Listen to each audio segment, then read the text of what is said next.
Hi, I'm Yvonne from Yellow Butterfly Cake Designs. Today we're going to do a short segment on brushes and why different types of brushes are needed for various different tasks. So we start with the very tiny brushes, which we'd use for very fine work if we're painting eyes on models, and very fine flowers, painting the centres of flowers. If I was going to dust a petal on a flower, I'd use a flat brush so I could get the dust exactly where I wanted it. Okay.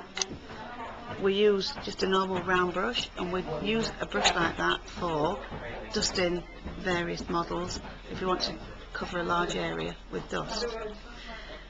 I would very much steer clear of the cheaper brushes because the bristles do come out and you will find them sticking to your work, especially if your sugar paste is still wet, and you'll lose bristles.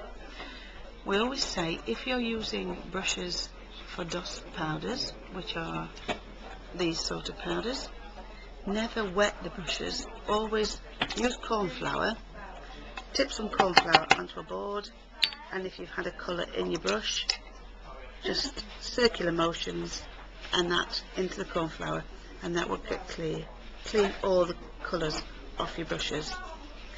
You also use brushes when we're using paste colours with alcohol.